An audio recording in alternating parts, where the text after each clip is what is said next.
see you here and welcome back to Champi Travels. Have you ever been to the city of Miami? Very well known for its nightlife and partying. I was actually so surprised to find amazing things to do in the city and close to it. So here are my top 5 things to do while visiting the city.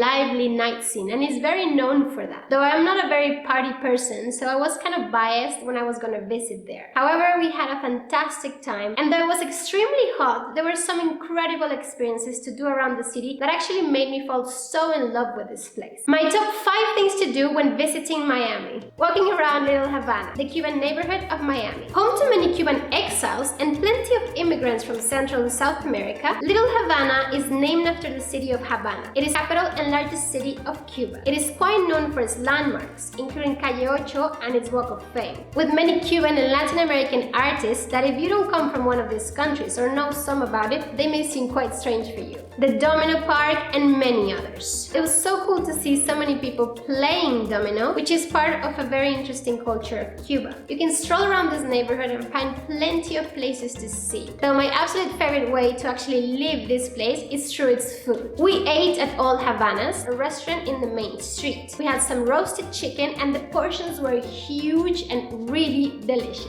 I really love eating, so I would definitely recommend this as your place to stop to get some food. Little Havana is characterized by street life, restaurants, music, and cultural activities. Viernes Culturales, known in English as Cultural Fridays, are an artistic and cultural fair that takes place on the last Friday of each month in the heart of Calle Ocho. If you happen to be in Miami for the last Friday of the month, I would definitely recommend you checking it out.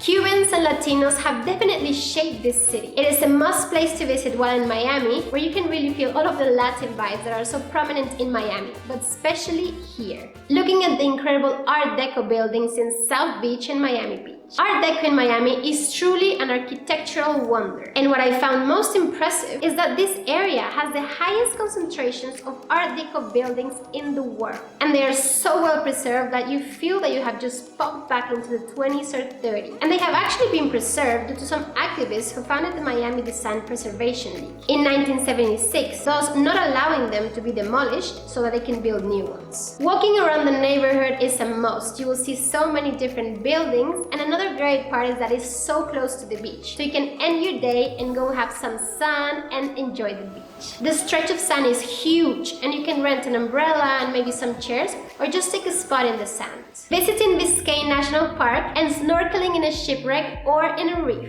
Located south of Miami, Biscayne National Park includes the northernmost region of the Florida Reef, one of the largest coral reefs in the world, and it protects 4 distinct ecosystems: the shoreline mangrove swamp, the shallow waters of Biscayne Bay, the coral limestone keys, and the offshore Florida Reef. All of these are very important as nurseries for the marine animals in the park, including manatees, sea turtles, and many types of fish and also birds. We visited Biscayne National Park on a Saturday, and it was actually very calm given that it was a weekend. I recommend purchasing your tickets at least a few days before, as they sell out pretty fast. The cost is $100 per person, and if you need some snorkeling gear, it is $10 extra, though you can bring your own. The departure point is in Dante Faso Visitor Center, roughly 50 minutes to an hour from downtown Miami. Once you get there, they will gear you up and take you on one of their boats with around 15 people. And depending on the season and the weather, they have various points within the national park that they can take you to. We are so lucky to have been taken to the shipwreck of Mandalay, which went down in 1966, and you can see quite clearly the metallic structure of the ship, which is now home for many fish and also some nurse sharks. After spending around 45 minutes snorkeling in the shipwreck, we're taken to another spot in a well-preserved and very alive reef. The offshore reefs and waters harbor more than 200 species of fish, pelagic birds, whales, and hard corals, and it also has a small population of threatened American crocodiles and a few American alligators. 95% of the park is water, so definitely the best way to be able to explore this park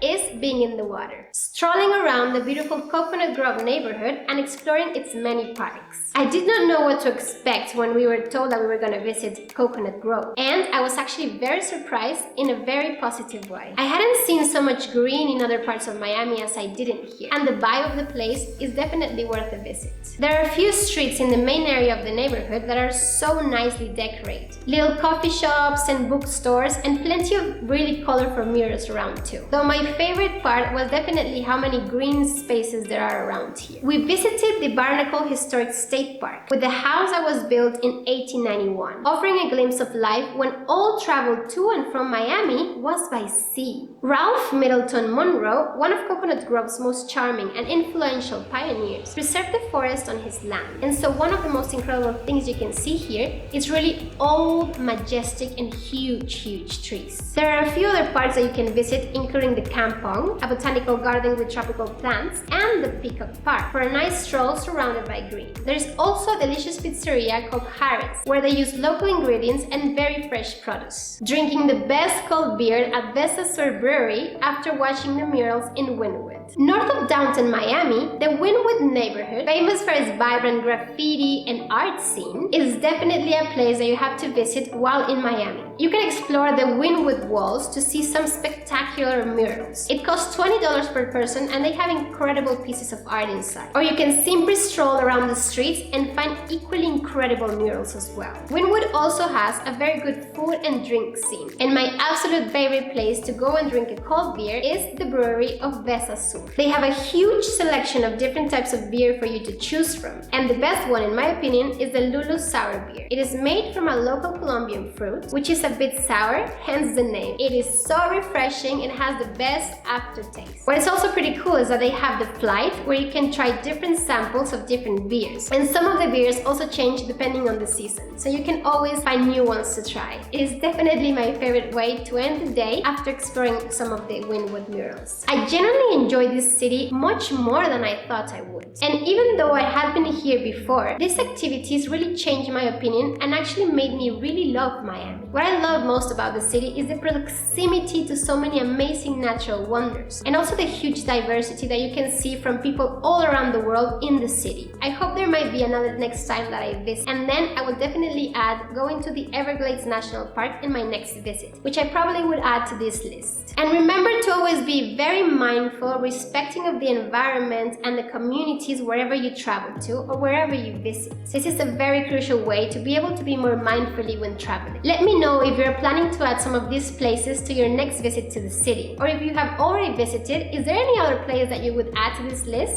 Let me know in the comments below. And don't forget to like this video if you found some inspiration on it. It would really help me a lot. Thank you so much, and see you in the next adventure.